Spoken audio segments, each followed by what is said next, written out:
저는 잭 라캉입니다. 당신도 사랑을 이론으로 설명하려 했다가 정작 그 사랑 안에서 아무것도 하지 못한 적이 있습니까? 나는 1901년 파리에서 태어났다. 가톨릭적 규율과 상류 시민 계급의 언어 속에서 자라며 나는 일찍부터 말과 침묵 사이의 틈을 배웠다. 사람들은 자기 자신을 말한다고 믿지만 실은 말에 의해 말해진다는 사실을 나는 어린 시절부터 직감처럼 알고 있었다. 가정에서의 언어는 늘 정제되어 있었고 감정은 규율 속에 가두어졌다. 그 억압된 분위기 속에서 나는 말해지지 않는 것, 말로부터 미끄러지는 무언가에 집요하게 귀를 기울이게 되었다. 젊은 시절의 파리는 사상으로 끓고 있었다. 데카르트 이후에 이성 중심주의, 프로이트가 열어젖힌 무의식의 문, 그리고 구조주의로 향해 가던 언어학의 흐름까지 인간은 더 이상 의식적인 존재로만 설명되지 않았다. 나는 의학을 공부하며 신체보다 더 복잡한 것이 정신이라는 사실을 절감했고 정신과 병동에서 만난 환자들의 말은 언제나 어긋나 있었다. 그러나 그 어긋남 속에서야말로 진실이 드러난다는 느낌을 받았다. 논리적으로 정돈된 말보다 반복되고 틀어지고 끊기는 말이 나를 사로잡았다. 그래서 나는 정신분석으로 향했다. 프로이트는 나에게 결정적인 충격이었다. 그는 인간이 자기 자신을 주인처럼 통제하고 있다는 환상을 무너뜨렸다. 그러나 나는 곧 그의 이론 또한 언어의 문제로 다시 읽혀야 한다고 느꼈다. 무의식은 본능의 창고가 아니라 언어처럼 구조화된 체계라는 생각. 그 생각은 나를 밤새 잠들지 못하게 했다. 인간은 완전하지 않으며 그 결핍이야말로 우리를 말하게 하고 사랑하게 만든다는 생각은 그때부터 나를 떠나지 않았다. 나는 치료자가 되기보다 그 결핍의 구조를 끝까지 추적하는 사유의 길을 택했다. 정신분석을 공부하며 나는 점점 더 분열된 인간이 되어갔다. 낮에는 환자의 말을 듣고 밤에는 나 자신의 말을 의심했다. 욕망은 구조를 요구했고 삶은 형태를 요구했다. 나는 사유 속에서는 결핍을 긍정했지만 현실 속에서는 그 결핍을 잠시라도 봉합할 무언가를 필요로 했다. 그 무렵 마리를 만났다. 그녀는 명확했고 예측 가능했으며 나의 불안을 질문하지 않았다. 그녀와의 대화는 매끄러웠고 침묵조차 안정적이었다. 우리는 연애라고 부를 수 있을 만큼의 시간을 보냈다. 저녁 식사, 산책, 친구들 앞에서의 웃음. 그녀는 내가 의사라는 사실을 신뢰했고 나는 그녀가 나를 믿는다는 사실에서 안도했다. 그녀와 함께 있을 때 나는 설명할 필요가 없었다. 분석하지 않아도 되었고 해석하지 않아도 되었다. 그것이 당시의 나에게는 사랑처럼 느껴졌다. 아니, 사랑이기를 바랐다. 나는 아직 안정과 사랑을 구분할 수 있을 만큼 정직하지 못했다. 마리와의 결혼은 나에게 사회적 형태를 부여했다. 우리는 평온했고 아이도 있었다. 그러나 나는 그 관계 안에서 점점 침묵해졌다. 그녀는 나를 사랑했지만 나의 욕망까지는 사랑하지 못했다. 아니, 어쩌면 내가 그녀에게 욕망을 내주지 않았는지도 모른다. 나는 안정 속에서 말할 수 없었고 말할 수 없는 사랑은 나를 질식시켰다.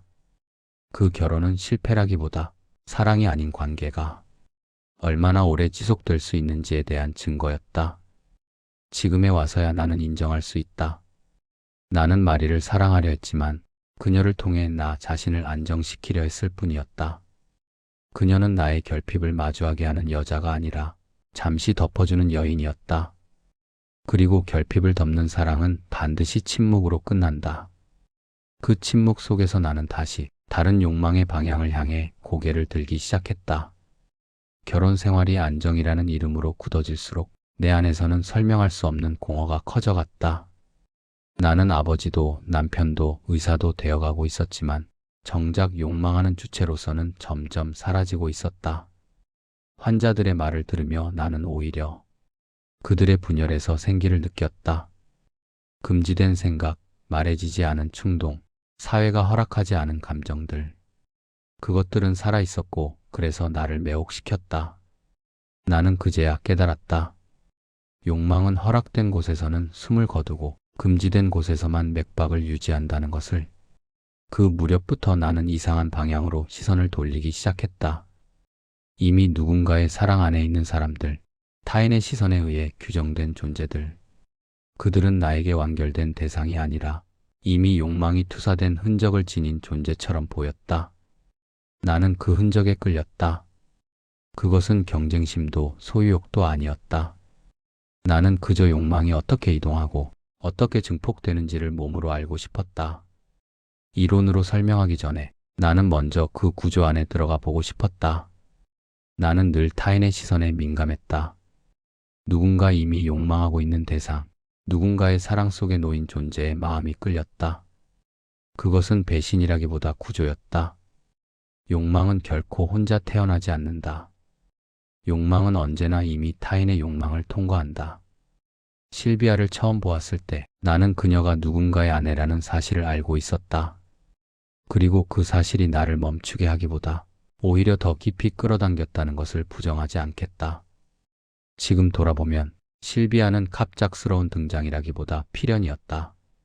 나는 이미 균열 속에 서 있었고 그녀는 그 균열의 이름을 가진 사람이었다. 나는 아직 그녀와 말을 나누기 전부터 알고 있었다. 이 만남은 나를 안정으로 데려가지 않을 것이며 나를 구원하지도 않을 것이라는 것을. 그러나 동시에 이 만남만이 나를 다시 욕망하게 만들 것이라는 것도. 그 예감은 두려움이 아니라 이상하리만치 선명한 확신에 가까웠다. 나는 그때 처음으로 알았다. 어떤 사랑은 시작되기 전에 이미 끝나 있으며 그 끝을 향해 가는 과정 전체가 바로 사랑이라는 것을. 실비아와의 첫 대화는 지나치게 평범해서 오히려 기억에 남았다. 우리는 철학도 사랑도 말하지 않았다. 그녀는 나의 이론을 묻지 않았고 나는 그녀의 삶을 캐묻지 않았다. 그러나 그녀의 말은 언제나 문장보다 늦게 나에게 도착했고 그 미묘한 지연이 나를 불안하게 했다. 말과 말 사이 의미가 잠시 멈추는 그 틈에서 나는 설명할 수 없는 긴장을 느꼈다. 그녀는 말을 끝낸 뒤에도 시선을 거두지 않았고 그 침묵 속에서 나는 내가 이미 분석의 대상이 되었다는 사실을 알아차렸다. 그것은 나를 당황하게 했고 동시에 흥분시켰다. 우리가 마주치는 횟수가 늘어날수록 언어는 점점 불필요해졌다. 침묵은 대화가 되었고 시선은 문장이 되었다. 그녀가 담배에 불을 붙이는 손놀림, 고개를 기울이는 각도, 숨을 고르는 리듬까지 나는 그 모든 것을 해석하려 들었다. 그러나 실비아는 해석을 허락하지 않는 대상이었다. 그녀는 나의 개념 안으로 들어오지 않았고 언제나 한 발 바깥에 머물렀다. 그 거리감이 나를 무너뜨렸다. 분석가로서 나는 늘 대상을 언어로 포획해왔지만 그녀 앞에서만큼은 언어가 나를 배반했다. 설명할 수 없다는 사실이 나를 더욱 깊이 끌어당겼다. 선을 넘는 순간은 내가 상상하던 방식과는 달랐다. 극적인 고백도 충동적인 접촉도 없었다. 다만 그녀가 아주 낮은 목소리로 내 이름을 불렀고 그 부름이 공기 속에서 사라지기 전에 나는 대답하지 못했다. 그 짧은 정적 속에서 나는 깨달았다.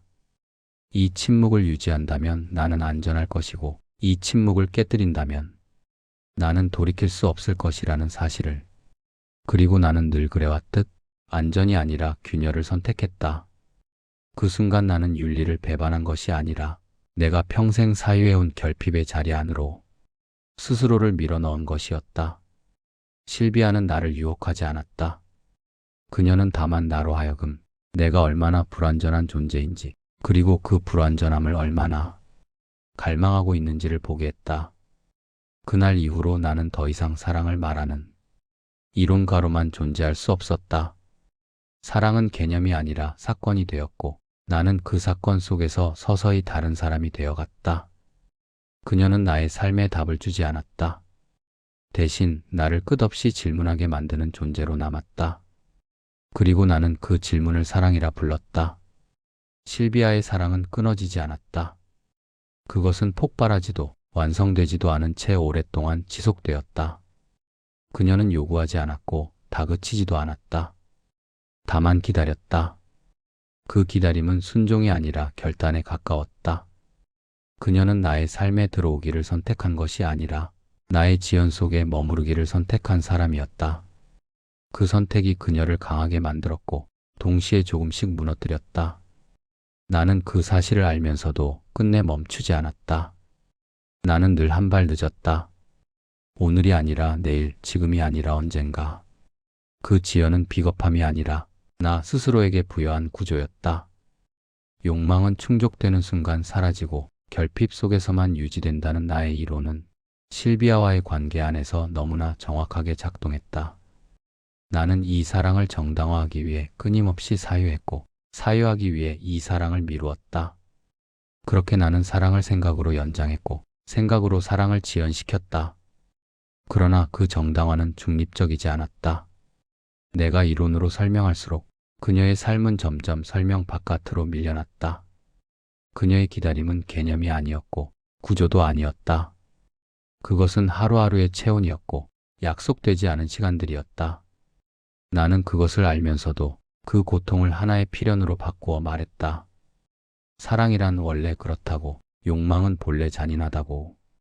그렇게 말하는 순간마다 나는 분석가였고 그녀는 분석의 결과처럼 침묵했다. 이 사랑은 지속되었지만 평온하지는 않았다.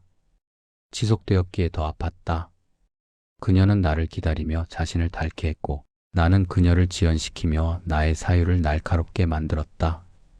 우리는 서로를 필요로 했지만 같은 방식으로 필요로 하지는 않았다. 나는 이 사랑을 통해 나 자신을 더 정확히 알게 되었고 그녀는 이 사랑 속에서 점점 자신을 잃어갔다. 그 불균형이 바로 이 사랑의 중심이었고 동시에 균열이었다. 지금에 와서야 나는 고백할 수 있다.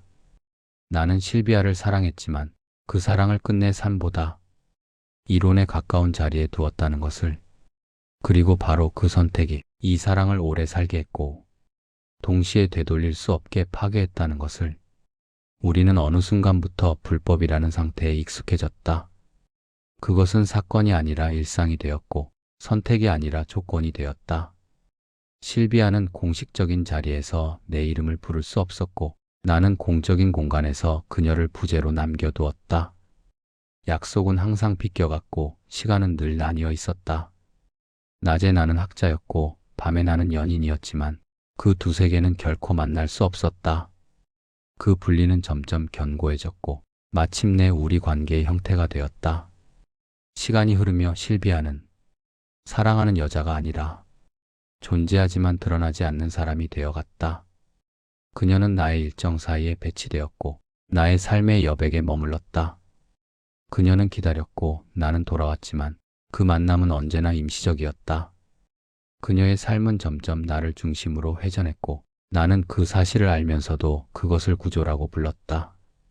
구조라는 말은 편리했다.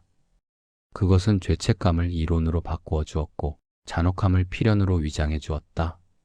나는 이 모순을 견디기 위해 더 많이 말했고 더 많이 설명했다. 강의실에서, 세미나에서 나는 욕망의 윤리를 논했고 금지의 기능을 설명했다. 그러나 그 말들이 끝날 때마다 실비아의 얼굴이 떠올랐다. 말해지지 않는 자리, 이름 붙여지지 않는 존재. 그녀는 나의 삶에서 점점 그림자가 되었고 그림자가 될수록 더 지워지기 어려운 존재가 되었다. 나는 그녀를 숨김으로써 보호한다고 믿었지만 실은 그녀를 세계로부터 조금씩 제거하고 있었다. 그럼에도 나는 떠나지 않았다. 그녀도 떠나지 않았다. 그것이 이 비극의 핵심이었다. 우리는 서로를 놓지 못했지만 서로를 구할 수도 없었다. 나는 이 사랑을 버릴 만큼 잔인하지도 완성할 만큼 용감하지도 못했다. 그래서 우리는 그 중간 지점에 머물렀다. 사랑과 파괴 사이, 윤리와 욕망 사이. 그곳에서 실비아는 점점 투명해졌고 나는 점점 말로 가득 찬 사람이 되었다. 지금 돌아보면 그 시간은 사랑의 지속이 아니라 소멸의 연장이었다. 우리는 살아있었지만 함께 살지는 못했다. 그리고 나는 그 불가능한 상태를 견디기 위해 끝내 나 자신을 둘로 나누었다. 한쪽은 그녀를 사랑했고 다른 한쪽은 그 사랑을 설명했다. 그 분열 속에서만 나는 겨우 숨을 쉬고 있었다.